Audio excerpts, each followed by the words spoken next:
ಈ ಥರ ಪಾಪ ಅಮಾಯಕ ಕಂಡಕ್ಟರ್ಗಳು ಡ್ರೈವರ್ಗಳ ಮೇಲೆ ನೀವು ಕ್ರಮ ಕೈಗೊಳ್ಳುವಂಥದ್ದು ಅದು ಸೂಕ್ತವಾದ ಕ್ರಮ ಅಲ್ಲ. ಅವ್ರಿಗೂ ಒಂದು ಹೆಂಡತಿ ಮಕ್ಕಳು ಸಂಸಾರ ಇದೆಯಲ್ಲ, ಈಗ ಅವ್ರು ನೀವು ಸಸ್ಪೆಂಡ್ ಮಾಡಿಬಿಟ್ರಿ, ನೀವು ಶೋ ಅಪ್ ಮಾಡಿಬಿಟ್ರಿ, ಮತ್ತೆ ಅವ್ರ ಪರಿಸ್ಥಿತಿ ಏನಾಗಬೇಕು? ಮತ್ತೆ ನೀವೊಬ್ಬ ಸಚಿವರು ಹಿಂದ್ಗಡೆ ನಿಮ್ಮನ್ನ ಫಾಲೋವರ್ಸ್ ಕರ್ಕೊಂಡೋಗಿ ಬೇಕಂತಲೇ ನೀವು ವಿಡಿಯೋ ಮಾಡ್ತೀರ. ನೀವು ವಿಡಿಯೋ ಮಾಡಿಲ್ಲ, ಅಲ್ಲಿ ವಿಡಿಯೋ ಮಾಡಿರ್ತಕ್ಕಂಥ ನಿಮ್ಮ ಫಾಲೋವರ್ಸು ಇದನ್ನ ನೀವು ಬೇಕಂತಲೇ ಇಲ್ಲ ಉದ್ದೇಶಪೂರ್ವಕವಾಗಿ ಮಾಡಿದಿರೋ ಇಲ್ಲ ಅಂದ್ರೆ ನೀವು ಶೋ ಅಪ್ ಮಾಡಕ್ಕೆ ಮಾಡಿದ್ರು, ಇದು ಅದು ನೀವು ಉದ್ದೇಶಪೂರ್ವಕವಾಗಿ ಮಾಡಿದಂಗೆ ಇಲ್ಲಿ ನಮ್ಗೆ ಕಾಣಿಸ್ತಾ ಇದೆ. ಹೊಸ ಬಸ್ಸುಗಳನ್ನ ಇಂಟ್ರೊಡ್ಯೂಸ್ ಮಾಡಲಿಕ್ಕೆ ಮತ್ತು ಇರೋ ಬಸ್ಸುಗಳನ್ನ ರಿಪೇರಿ ಮಾಡಿಸ್ಲಿಕ್ಕೆ ಅದಕ್ಕೆ ಗಮನ ಕೊಡಿ. ಅವಾಗ ನಿಮ್ಮನ್ನು ಬೇಕಾದ್ರೆ ಜನ ಒಪ್ಕೊಳ್ತಾರೆ. ಅದನ್ನ ಬಿಟ್ಟು ನಿಮ್ಗೆ ಏನೋ ನೀವು ಅದು ಒಂದು ಶೋ ಅಪ್ ಮಾಡಲಿಕ್ಕೆ ಈ ಥರದ ಕ್ರಮಗಳು ಕಾರ್ಮಿಕರ ಮೇಲೆ ಮತ್ತೆ ಕಂಡಕ್ಟರ್ ಡ್ರೈವರ್ಗಳ ಮೇಲೆ ನೀವು ದಬ್ಬಾಳಿಕೆ ಮಾಡುವಂಥದ್ದು ಇದು ಸರಿಯಾದ ಕ್ರಮ ಅಲ್ಲ ಅಂತ. ಹಾಯ್, ನಮಸ್ಕಾರ. ಐಡಿಯಾ ನ್ಯೂಸ್ಗೆ ಸ್ವಾಗತ. ವೀಕ್ಷಕರೇ, ಇಂದಿನ ಕಾರ್ಯಕ್ರಮ ಏನು ಅನ್ನೋದನ್ನ ನೋಡೋಣ. BMTC ಕೆಲಸ ಮಾಡುವಂಥ ಕಂಡಕ್ಟರ್ ಇರ್ಬೋದು, ಡ್ರೈವರ್ ಇರ್ಬೋದು, ಆ ಪ್ರತಿನಿತ್ಯ ನಮ್ಮ ಜನಸಂದಣಿ ಏನು ಬೆಂಗಳೂರಲ್ಲಿ ಟ್ರಾಫಿಕ್ ಏರಿಯಾ ಏನಿದೆಯೋ ಅದರಲ್ಲಿ ಅವರು ಸಾಕಷ್ಟು ಸ್ಟ್ರೆಸ್ಸನ್ನು ಅನುಭವಿಸಿರ್ತಾರೆ. ಮತ್ತು ಇವರೇ ಒಂದು ಕಡೆ ಎಲ್ಲೋ ಒಂದು ಕಡೆ ಅವರ ಒಂದು ಡಿಪಾರ್ಟ್ಮೆಂಟ್ನವರನ್ನೇ ಆ ಒಂದು ಎಲ್ಲ ಬಸ್ಗಳಲ್ಲೂ ಕೂಡ ಬೋರ್ಡನ್ನು ಹಾಕಿರ್ತಾರೆ. ಏನಂತ? ಸರಿಯಾದ ಚಿಲ್ಲರೆ ಕೊಟ್ಟು ಸಹಕರಿಸಿ ಅಂತ ಹೇಳ್ಬಿಟ್ಟು. ಇವರು ಆ ಡಿಪಾರ್ಟ್ಮೆಂಟ್ನ ಒಬ್ಬ ಸಚಿವರಾಗಿ ಆ ಒಂದು ನಿಯಮವನ್ನು ಇವರೇ ಪಾಲನೆ ಮಾಡದೇ ಇದ್ದಾಗ ಬರೀ ₹6ಗೆ ₹100 ಟಿಕೆಟನ್ನು ನೋಟನ್ನು ಕೊಟ್ಟು ಅವರು ಪಾಪ ₹94 ಎಲ್ಲಿಂದ ತಂದು ಕೊಡ್ತಾರೆ ಬೆಳಗ್ಗೆ ಹೇಳ್ರಿ? ಅದು ಒಂದೇ ಸ್ಟಾಪಲ್ಲಿ ಇವರು ಇಳ್ಕೊಂಥದ್ದು. ಇವು ಒಂದು ರೀತಿಯಾಗಿ ಇವ್ರು ಏನಾದರೂ ಆ ಜನಗಳ ಒಂದು ಸಮಸ್ಯೆಗಳನ್ನು, ಪ್ರಯಾಣಿಕರ ಸಮಸ್ಯೆಗಳನ್ನು ಆಲಿಸಬೇಕು ಅನ್ನೋಂಥ ಒಂದು ಇವ್ರಿಗೆ ನಿಜವಾದ ಕಾಳಜಿ ಇದ್ದಿದ್ರೆ ಅದಕ್ಕೆ ಬೇರೆ ಬೇರೆ ದಾರಿಗಳು ಇರ್ತಾ ಇದ್ವು. ಇದನ್ನ ಇವರು ಮಾಸ್ಕ್ ಹಾಕೊಂಡು ಮುಕ್ತಿ ರೂಪದಲ್ಲಿ ಹೋಗಿ ಇವ್ರನ್ನ ಬೇಕಂತಲೇ ಅವ್ರನ್ನ ಟಾರ್ಗೆಟ್ ಮಾಡೋ ರೀತಿಯಲ್ಲಿ ಇವತ್ತು ಬಿಂಬಿಸಲಾಗ್ತಾ ಇದೆ. ಅದು ಸರಿಯಾದ ಕ್ರಮ ಅಲ್ಲ. ಅಲ್ಲಿ ಕೆಲಸ ಮಾಡೋವಂಥವ್ರನ್ನ ಸಾರಿಗೆ ಇಲಾಖೆ ಕಾರ್ಮಿಕರಂತಾನೆ ಇವ್ರು ಪರಿಗಣಿಸೋದು. ಅವ್ರು ಕೊಡುವಂಥ ಒಂದು 17-18 ಸಾವಿರ ರೂಪಾಯಿ ಸಂಬಳದಲ್ಲಿ ಅವ್ರ ಪಾಪ ಅವರ ಹೆಂಡತಿ ಮಕ್ಕಳು ಅವರ ಸಂಸಾರ 126 ತಾಪತ್ರಗಳಿರ್ತವೆ. ಇವರು ಬೆಳಗ್ಗಿಂದ ಸಾಯಂಕಾಲವರೆಗೂ ಈ ಟ್ರಾಫಿಕ್ ಏರಿಯಾಗಳಲ್ಲಿ ಅವರು ಕೆಲಸ ಮಾಡಿಕೊಂಡು ಸಾಕಷ್ಟು ಸ್ಟ್ರೆಸ್ ಇದ್ದಾಗ ಅಂಥವ್ರನ್ನ ನೀವು ಏನೂ ಮಾನದಂಡ ಮಾಡದೆ ಅವ್ರಿಗೆ ಒಂದು ನೋಟಿಸ್ ಕೊಡ್ದೇನೆ ಅವ್ರನ್ನ ಮತ್ತು ಎಕ್ಸ್ಪ್ಲನೇಷನ್ ಕೇಳ್ದೇನೆ ಮತ್ತು ಅವ್ರಿಗೆ ನೀವು ಏಕಾಏಕಿ ಅವ್ರನ್ನ ಸಸ್ಪೆಂಡ್ ಮಾಡಿಬಿಟ್ರೆ ಅವ್ರದ್ದು ಒಂದು ಜೀವನ ಅಲ್ವಾ, ಅವ್ರಿಗೂ ಒಂದು ಸಂಸಾರ ಇರಲ್ವಾ? ಅವರ ಒಂದು ನೋವನ್ನು ಯಾರು ಆಲಿಸ್ತಾರೆ?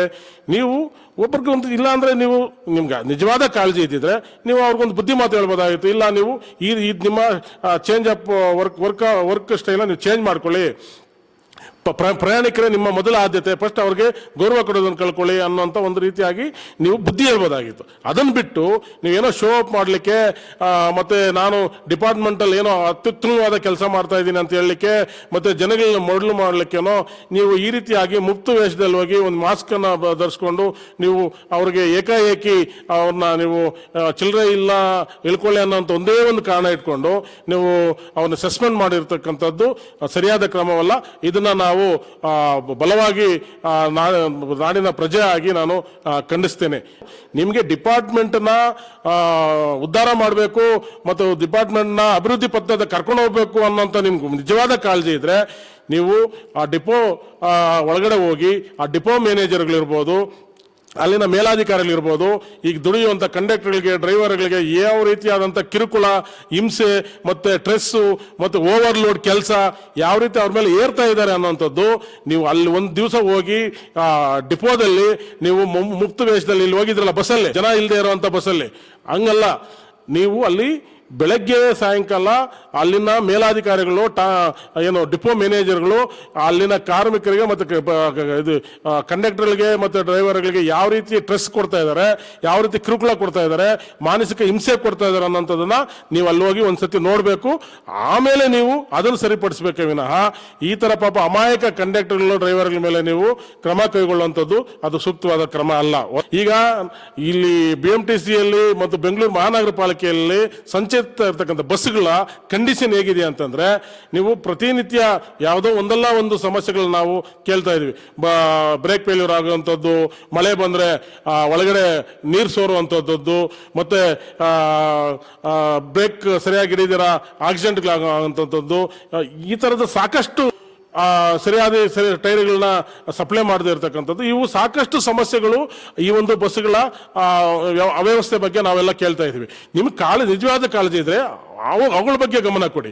ಸರಿಯಾಗಿ ಬಸ್ಗಳನ್ನ ವ್ಯವಸ್ಥೆ ಮಾಡಲಿಕ್ಕೆ, ಹೊಸ ಬಸ್ಗಳನ್ನ ಇಂಟ್ರೊಡ್ಯೂಸ್ ಮಾಡಲಿಕ್ಕೆ, ಮತ್ತು ಇರೋ ಬಸ್ಗಳನ್ನ ರಿಪೇರಿ ಮಾಡಿಸ್ಲಿಕ್ಕೆ ಅದಕ್ಕೆ ಗಮನ ಕೊಡಿ. ಅವಾಗ ನಿಮ್ಮನ್ನು ಬೇಕಾದ್ರೆ ಜನ ಒಪ್ಕೊಳ್ತಾರೆ. ಅದನ್ನ ಬಿಟ್ಟು ನೀವು ಅದು ಒಂದು ಶೋ ಅಪ್ ಮಾಡಲಿಕ್ಕೆ ಈ ತರದ ಕ್ರಮಗಳು ಕಾರ್ಮಿಕರ ಮೇಲೆ ಮತ್ತೆ ಕಂಡಕ್ಟರ್ ಡ್ರೈವರ್ಗಳ ಮೇಲೆ ನೀವು ದಬ್ಬಾಳಿಕೆ ಮಾಡುವಂಥದ್ದು ಇದು ಸರಿಯಾದ ಕ್ರಮ ಅಲ್ಲ ಅಂತ. ಬೇಕಾದಷ್ಟು UPI ಕೋಡ್ಗಳೆಲ್ಲ ಎಲ್ಲ ಬಸ್ಗಳಲ್ಲಿ ನೀವು ಸಪ್ಲೈ ಮಾಡಿದ್ದೀರಿ. ಇದು ನಿಮ್ಗೊಂದು ಅದೊಂದು ಚಿಲ್ಲರೆ ಇಲ್ಲ ಅನ್ನುವಂಥದ್ದು ಒಂದು ಸಮಸ್ಯೆನೇ ಅಲ್ಲ. ನೀವೇನೇ UPI ಕೋಡ್ಗಳನ್ನ ಅವ್ರಿಗೆಲ್ರಿಗೂ ಕೂಡ ಸಪ್ಲೈ ಮಾಡಿದಿರಿ, ಮತ್ತು ಎಲ್ಲ ಬಸ್ಗಳಲ್ಲಿ ಕೂಡ ನೀವು ಸ್ಕ್ಯಾನರ್ಗಳು ಹಾಕಿದಿರಿ. ಹಂಗಿದ್ದಾಗ ಚಿಲ್ಲರೆ ಪ್ರಾಬ್ಲಮ್ ಯಾಕೆ ಅದನ್ನ ಹಾಕಿದಿರಿ ಅಂತಂದ್ರೆ, ಈಗ ಏನಲ್ಲಿ ಮೂಲ ನೀವು ಏನು ಅವ್ರ ಮೇಲೆ ನೀವು ಅಲಿಗೇಷನ್ ಮಾಡ್ತಾ ಇದ್ದೀರಲ್ಲ, ಚಿಲ್ಲರೆ ಕೊಡ್ಲಿಲ್ಲ ಇಲ್ದ್ಬಿಡಿ ಅಂತ, ಅದು ಆ ಥರ ಆಗಬಾರ್ದು, ಆ ಥರ ಸಮಸ್ಯೆ ಆಗಬಾರ್ದು ಅಂತ ನೀವು QR ಕೋಡ್ ನಿಕ್ಕಿರತಕ್ಕಂಥದ್ದು. ಮತ್ತೆ ಅವ್ರಿಗೂ ಕೂಡ ಇದರಲ್ಲಿ QR ಕೋಡ್ ಪ್ಯಾಡ್ ಅನ್ನ ಕೊಟ್ಟಿದ್ದೀರಿ. ನೀವು ಕೊಡ್ಬೋದಾಗಿತ್ತಲ್ಲ, ನೀವು ಸ್ಕ್ಯಾನ್ ಮಾಡ್ಬೋದಾಗಿತ್ತಲ್ಲ. ನೀವೇ ಮಾಡಿರ್ತಕ್ಕಂಥ ಕಾನೂನು ತಾನೇ ಅದು. ಮತ್ತೆ ಅವ್ರ ಮೇಲೆ ಯಾಕೆ ನೀವು ದಬ್ಬಾಳಿಕೆ ಮಾಡ್ತೀರಾ? ಬಡಪಾಯಿಗಳ ಮೇಲೆ. ಅವ್ರಿಗೂ ಒಂದು ಹೆಂಡತಿ ಮಕ್ಕಳು ಸಂಸಾರ ಇದೆಯಲ್ಲ, ಈಗ ಅವ್ರು ನೀವು ಸಸ್ಪೆಂಡ್ ಮಾಡಿಬಿಟ್ರಿ, ನೀವು ಶೋ ಅಪ್ ಮಾಡಿಬಿಟ್ರಿ, ಮತ್ತೆ ಅವ್ರ ಪರಿಸ್ಥಿತಿ ಏನಾಗಬೇಕು? ಅವ್ರು ಹೆಂಗೆ ಜೀವನ ಮಾಡಬೇಕು? ಇದು ನೀವು ಮಾಡ್ತಾ ಇರ್ತಕ್ಕಂಥ ಸರಿಯಾದ ಕ್ರಮ ಅಲ್ಲ. ಇದು ನಿಮ್ಮ ವರ್ಕ್ ಸ್ಟೈಲು, ನಿಮ್ಮನ್ನ ಬಿಂಬಿಸ್ಕೊಳ್ಳಿಕ್ಕೆ ಮಾಡಿರ್ತಕ್ಕಂಥದ್ದು. ಇದು ನಿಮ್ಗೆ ನಿಜವಾದ ಕಾಳಜಿ ನಮ್ಗೆ ಇದರಲ್ಲಿ ಕಾಣಿಸ್ತಾ ಇಲ್ಲ. ಮತ್ತೆ ನೀವೊಬ್ಬ ಸಚಿವರು ಹಿಂದ್ಗಡೆ ನಿಮ್ಮನ್ನ ಫಾಲೋವರ್ಸ್ ಕರ್ಕೊಂಡೋಗಿ ಬೇಕಂತಲೇ ನೀವು ವಿಡಿಯೋ ಮಾಡ್ತೀರ. ನೀವು ವಿಡಿಯೋ ಮಾಡಿಲ್ಲ, ಅಲ್ಲಿ ವಿಡಿಯೋ ಮಾಡಿರ್ತಕ್ಕಂಥ ನಿಮ್ಮ ಫಾಲೋವರ್ಸು. ಇದನ್ನ ನೀವು ಬೇಕಂತಲೇ ಇಲ್ಲ ಉದ್ದೇಶಪೂರ್ವಕವಾಗಿ ಮಾಡಿದಿರೋ, ಇಲ್ಲ ಅಂದ್ರೆ ನೀವು ಶೋ ಅಪ್ ಮಾಡಕ್ಕೆ ಮಾಡಿದ್ರು, ಅದು ನೀವು ಉದ್ದೇಶಪೂರ್ವಕವಾಗಿ ಮಾಡಿದಂಗೆ ಇಲ್ಲಿ ನಮ್ಗೆ ಕಾಣಿಸ್ತಾ ಇದೆ. ಯಾಕಂತಂದ್ರೆ ನೀವು ಮಾಸ್ಕ್ ಹಾಕಿದ್ರೆ ಕೂತಿದ್ದೀರಾ, ಬಟ್ ನಿಮ್ಮ ಹಿಂದ್ಗಡೆ ಇರೋರು ಯಾರು ವಿಡಿಯೋ ಮಾಡಿದ್ರು? ನೀವೇ ಸಚಿವರು ಅಂತ ಯಾರು ಕಂಡು ಹಿಡಿದ್ರು? ನೀವು ಯಾರನ್ನ ಕರ್ಕೊಂಡೋಗಿದ್ದೀರಾ, ಅವ್ರ ಮೂಲಕ ನೀವು ಇದು ಮಾಡಿದ್ದೀರಾ. ಇದು ಸರಿಯಾದ ಕ್ರಮ ಅಲ್ಲ. ಈಗ ಎಲ್ಲ ಸ್ಪೆಷಾಲಿಟೀಸನ್ನು ಕೂಡ ಎಲ್ಲ ಡಿಪಾರ್ಟ್ಮೆಂಟ್ಗಳಲ್ಲಿ ಅವ್ರದೇ ಆದಂಥ ವರ್ಕ್ ಸ್ಟೈಲ್ನ ಸ್ಟ್ರೆಸ್ನ ಕಡಿಮೆ ಮಾಡಲಿಕ್ಕೆ ವ್ಯವಸ್ಥೆಗಳು ಮಾಡಿದ್ದಾರೆ. ಈಗ ಇವರೇನೆ QR ಕೋಡ್ ಸ್ಕ್ಯಾನರ್ಗಳು ಎಲ್ಲ ಬಸ್ಗಳಲ್ಲಿ ಅಂಟಿಸಿದ್ದಾರೆ. ಮತ್ತೆ ಕಂಡಕ್ಟರ್ಗೂ ಕೂಡ ಒಂದು QR ಕೋಡ್ ಪ್ಯಾಡ್ ಅನ್ನು ಕೊಟ್ಟಿದ್ದಾರೆ. ಇವರು ಚಿಲ್ಲರೆ ಇಲ್ಲ ಅಂದಾಗ ನೀವು ಸ್ಕ್ಯಾನ್ ಮಾಡ್ಬೋದಾಗಿತ್ತಲ್ಲ. ನಿಜವಾಗ್ಲೂ ಕಾಳಜಿ. ನೀವು ಏನು ಅದನ್ನು QR ಕೋಡ್ ಏನು ಇಂಟ್ರೊಡ್ಯೂಸ್ ಮಾಡಿದ್ರೋ ಅದು ಜನಕ್ಕೆ ಇನ್ನೂ ಚೆನ್ನಾಗಿ ತಲುಪ್ತಾ ಇತ್ತು. ಅದನ್ನ ನೀವು ಏನು ಕ್ಯಾಶ್ಲೆಸ್ ಅನ್ನುವಂಥ ಕಾರ್ಯಕ್ರಮ ಇತ್ತಲ್ಲ, ಆ ಕಾರ್ಯಕ್ರಮ ಕೂಡ ಯಶಸ್ವಿ ಆಗ್ತಾ ಇತ್ತು. ಈಗ ನೀವು ಮಾಡಿರ್ತಕ್ಕಂಥದ್ದು, ಈಗ ಅದು ಮೂಲ ಧ್ಯೇಯ ಇತ್ತಲ್ಲ, ಏನು ಕ್ಯಾಶ್ಲೆಸ್ ಅನ್ನುವಂಥ ಧ್ಯೇಯ, ಅದಕ್ಕೆ ನೀವು ಒಂಥರ ಅವಮಾನ ಮಾಡಿದಂಗೆ ಆಗ್ತದೆ. ಅದನ್ನು ನೀವೇ ವೈಲೇಷನ್ ಮಾಡಿದಂಗೆ ಆಗ್ತದೆ. ಒಬ್ಬ ಸಚಿವರಾಗಿ ಏನು ಮಾಡಬೇಕಾಗಿತ್ತು ಅದರ ವಿರುದ್ಧ ನೀವು ಮಾಡ್ತಾ ಇದ್ದೀರಾ. ಅದು ಸರಿಯಾದ ಕ್ರಮ ಅಲ್ಲ.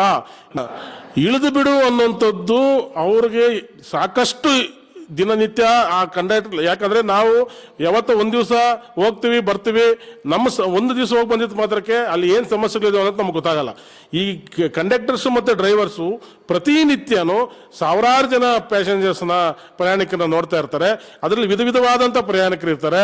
ಕೆಲವರು ಬೇಕಂತಲೇ ಜಗಳ ಮಾಡಬೇಕು, ಬೇಕಂತಲೇ ಇವ್ರ ಮೇಲೆ ಕಿರಿಕ್ ಮಾಡಬೇಕು ಅನ್ನೋಂಥ ಪ್ರಯಾಣಿಕರು ಬರ್ತಾರೆ. ಮತ್ತೆ ನಾವೀಗ ನಮ್ಮ ಮುಂದೆ ಎಷ್ಟೋ ಉದಾಹರಣೆಗಳಿದಾವೆ. ಕಂಡಕ್ಟರ್ಗಳನ್ನ ಹೊಡೆದಿರ್ತಕ್ಕಂಥದ್ದು ಉದಾಹರಣೆಗಳಿದಾವೆ. ಅವರ ಶರ್ಟ್ಗಳು ಬಟನ್ ಕಿತ್ತಾಕಿರೋದು ನಮ್ಮ ಹತ್ರ ಉದಾಹರಣೆ ಇದಾವೆ. ಅವ್ರಿಗೆ ಮುಖದ ಮೇಲೆ ಉಗಿದಿರುವಂತ ಉದಾಹರಣೆಗಳು ಸಾಕಷ್ಟು ಉದಾಹರಣೆಗಳಿದಾವೆ. ಅಂದ್ರೆ ಅವರು ಜನಗಳ ಮಧ್ಯೆ ಕೆಲಸ ಮಾಡುವಂಥವ್ರು, ಜನಗಳ ಪ್ರತಿನಿತ್ಯ ಬೆಳಗಿಂದ ಸಾಯಂಕಾಲವರೆಗೂ ಆ ಪ್ರಯಾಣಿಕರು ವಿಧವಾದ ಪ್ರಯಾಣಿಕರು ಕೆಲಸ ಮಾಡುವಂಥವ್ರು. ಅವ್ರಿಗೆ ಸಾಕಷ್ಟು ಅವ್ರಿಗೆ ಒಂದು ಟ್ರೆಸ್ ಇರ್ತದೆ. ಆ ಟ್ರೆಸ್ ಮಧ್ಯೆ ನೀವು ಅವ್ರನ್ನ ಕೂಲಂಕುಷವಾಗಿ ಅವ್ರ ಹತ್ರ ಮಾತಾಡಿ ಒಂದು ಬುದ್ಧಿ ಹೇಳ್ಬೋದಾಗಿತ್ತು. ಬುದ್ಧಿ ಹೇಳ್ದಿರಾ ನೀವು ಏನೋ ಅಧಿಕಾರ ಇದೆ ಅನ್ನುವಂಥದ್ದು ನಿಮ್ಮ ಅಧಿಕಾರ ದರ್ಪವನ್ನು ತೋರಿಸಿ ಆ ಬಡಪಾಯಿನ ಜೀವನವನ್ನ ಹಾಳು ಮಾಡಲಿಕ್ಕೆ ನೀವು ಏನು ಮಾಡ್ಬೇಕನ್ನೆಲ್ಲನೂ ನೀವು ಮಾಡಿದಿರಿ. ಇದು ನಾವು ಸಹಿಸಲ್ಲ. ಇನ್ನು ಮುಂದೆ ನಿಮ್ಮ ವರ್ಕ್ ಆಫ್ ಸ್ಟೈಲ್ ಚೇಂಜ್ ಮಾಡ್ಕೊಳ್ಳಿಲ್ಲ ಅಂತಂದ್ರೆ ನಾವು ನಿಮ್ಮ ವಿರುದ್ಧ ಉಗ್ರವಾದಂಥ ಹೋರಾಟವನ್ನು ಮಾಡಲಿಕ್ಕೆ ನಾವು ತಯಾರಿದ್ದೀವಿ. ವೀಕ್ಷಕರೇ, ಇಂತಹ ವಿಡಿಯೋಗಳು ನೋಡಬೇಕಾದ್ರೆ ಐಡಿಯಾ ನ್ಯೂಸ್ ಅನ್ನ ಸಬ್ಸ್ಕ್ರೈಬ್ ಮಾಡಿ, ಶೇರ್ ಮಾಡಿ, ಲೈಕ್ ಮಾಡಿ.